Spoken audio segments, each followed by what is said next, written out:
کی فکرشو میکرد افغانستان کشوری که همیشه با جنگ و بحران شناخته شده حالا داره تاریخ مهندسی رو عوض میکنه. رودخونه دستاز قوشتپه، یه پروژه باور نکردنی از جایی که هیچ کس انتظارش رو نداشت. شاید آخرین کشوری که انتظار میرفت پروژه های بزرگ را بندازه افغانستان بود. جالب اینجاست که این پروژه بدون کمک از کشورهای دیگه داره انجام میشه. اسم این پروژه کانال قوشتپه است. این پروژه قرار 3 میلیون جریب زمین کشاورزی معادل حدود 600,000 هکتار رو آبیاری کنه که این امر میتونه افغانستان رو از یک کشور وارد کننده مواد غذایی به یک صادر کننده بزرگ گندم و محصولات کشاورزی تبدیل کنه که وقتی تموم بشه یکی از طولانی ترین و بزرگترین کانال های آبی در دنیا میشه. این رودخونه مصنوعی به طول 285 کیلومتر و عرض 108 متر و عمق 8.5 متر و در شمال افغانستان واقع شده. این کانال از رودخونه آمو دریا در استان بلخ سرچشمه میگیره و از ولایت جوزجان و فاریاب عبور میکنه. حدود نیمی از این کانال قبلا تکمیل شده و بقیه‌اش هم با سرعت زیادی در حال ساخته. کانال قوشتپه فقط یک پروژه عمرانی نیست، بلکه یک تغییر ژئوپلیتیکی بزرگ محسوب میشه که بسیاری از کشورهای همسایه مخصوصا ازبکستان و ترکمنستان به شدت نگران این پروژه‌اند. حالا چرا؟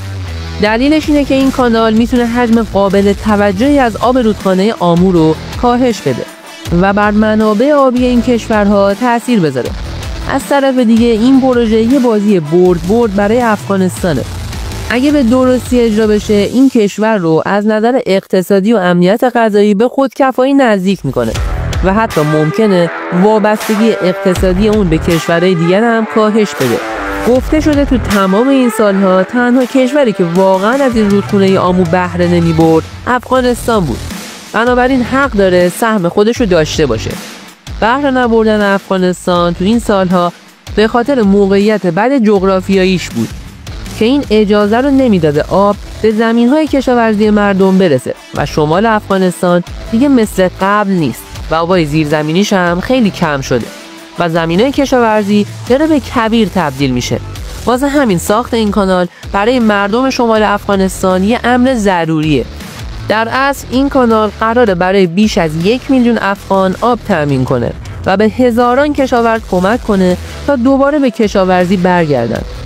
چالش ها و موانع پیش روی این پروژه: با اینکه پروژه قوشتپه بسیار بزرگ و بلند پروازانه است، اما اجرای اون بدون چالش نیست. یکی از چالش ها مسائل مالیه. طالبان منابع مالی محدودی داره و ساخت این کانال هزینه بره. مورد دوم فقدان تجهیزات مدرنه. نبود تکنولوژی و تجهیزات پیشرفته میتونه روند کار رو کند کنه. مورد سه احتمال تنش‌های بین‌المللیه. کشورهای همسایه ممکنه به دلیل کاهش منابع آبی با این پروژه مخالفت کنند. و آخرین مورد نگرانی‌های زیست محیطیه. تغییر مسیر آب میتونه تأثیرات زیست محیطی گسترده‌ای داشته باشه. با این حال طالبان مصمم به تکمیل این پروژه است و حتی گزارش‌هایی مبنی بر درخواست کمک از چین و کشورهای دیگه برای تأمین تجهیزات شنیده میشه. در واقع افغانستان قصد داره تا سال 2028 به صادرکننده گندم تبدیل بشه. این پروژه در مارس 2022 شروع شد و در 3 مرحله اجرا میشه. 2 مرحله اول شامل حفر کاناله و مرحله سوم به سیستم‌های آبیاری و زیرساخت‌های دیگه مربوط میشه و در کل به نظر میرسه نیاز به 100 میلیون دلار اضافی هم هست. اما بعضیا میگن هزینه این پروژه در نهایت به مثبت 1 میلیارد دلار هم میرسه. یکی از اهداف اصلی این تحقیقات این بود که کاری کنن به پمپاژ کردن آب نیاز نباشه و تو زمستون هم از سیلاب جلوگیری کنن. بنابراین کانال باید در زمین‌های هموار با ارتفاع مشابه و دقیق ساخته میشد تا آب به راحتی از آمو دریا به راهش ادامه بده و بعد اطمینان حاصل میشد که مسیر کانال روی زمین‌های حاصلخیزه و نزدیک به شهرها و روستا قرار میگیره که کشاورزا بتونن آبو با کمترین مسیر و حداقل هزینه به زمین‌هاشون برسونن. و حالا میریم سراغ جزئیات کار. توی این پروژه 67 تا شرکت مشغول به کارن 200 پیمانکار خصوصی روی این پروژه کار میکنن و تا الان مرحله اول پروژه به طول 108 کیلومتر تموم شده. فاز دوم که 177 کیلومتر داره مدتی شروع شده. توی این پروژه هر پیمانکار چندین بیل مکانیکی و با فاصله مناسب از هم توی خط قرار میدن و بعدش کامیون ها پر میشن و به شکل منظم بارشون رو تو مناطق نزدیک تخلیه میکنن. پروژه قوشتپه از چند جهت اهمیت داره: افزایش تولید گندم و کاهش وابستگی به واردات، ایجاد اشتغال گسترده برای هزاران کارگر و کشاورز، تغییر در توازن قدرت منطقه‌ای از نظر منابع آبی و کاهش مهاجرت از مناطق خشک. روند کارشون هم به این شکله که وقتی حفاری بخشی از کانال تموم بشه، سد خاکی جلوی آب رو برمی‌داشتن تا آب وارد کانال بشه.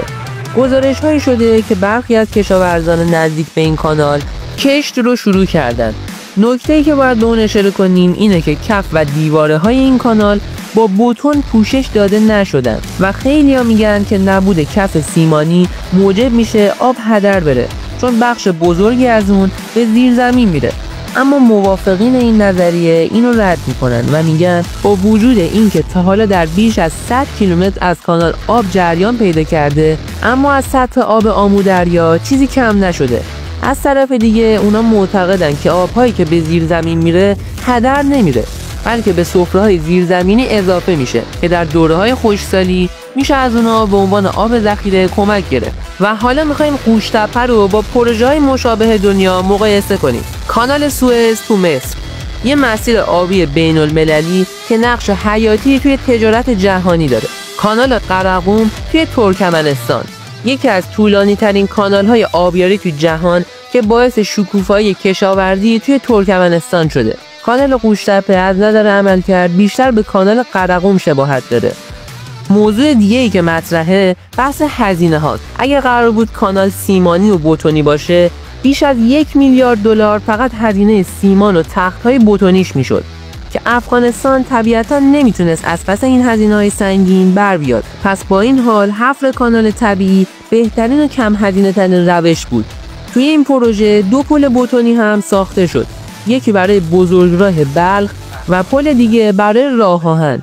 این پروژه از وقتی شروع شد که شرایط اقتصادی خیلی ها رو بهتر کرد، چون که هزاران کارگر مشغول به کار شدن، مزارع قدیمی دوباره کاشته شدن و جاده ها هم ترمیم شدن. مردمی که بیش از نیم قرن درگیر جنگ و فقر و گرسنگی بودند، اجرای چنین پروژه حیاتی براشون غیر منتظره بود. با اینکه پروژه هنوز تمام نشده، اما بخش زیادی از مردم افغان رو خوشحال کرده. در ضمن توی مساحت 20 کیلومتری هم انواع محصولات برای تست خاک و کارایی سیستم‌های آبیاری کشت شد و جالبه که از پنل‌های خورشیدی برای تامین برق منازل و کارگاه‌ها تو مناطق اطراف کمک گرفتند. این پروژه قرار بود تا سال 2028 تکمیل بشه، اما با سرعتی که الان داره پیش بینی میشه که تا اواسط سال 2025 آماده بشه و تا 2028 گندم و غلاتش رو صادر کنند. به نظرتون آینده کانال قوشتپه موفقیت یا شکست؟ این پروژه میتونه افغانستان رو از نظر اقتصادی متحول کنه، اما چالش‌های بزرگی در مسیرشه. مهمترین سوال اینه که آیا طالبان توانایی تکمیل این پروژه رو داره؟ اگر این کانال نیمه کاره رها بشه، نه تنها منابع مالی هدر میره، بلکه ممکنه باعث مشکلات زیست محیطی و اجتماعی گسترده‌ای بشه. به نظرتون آیا قوشتپه نقطه عطفی توی تاریخ افغانستان میشه یا فقط یه رویای باقی مونده است؟ تنها زمان پاسخ این سوال رو میده. تا کلاس بعدی توی این دانشگاه، بدرود.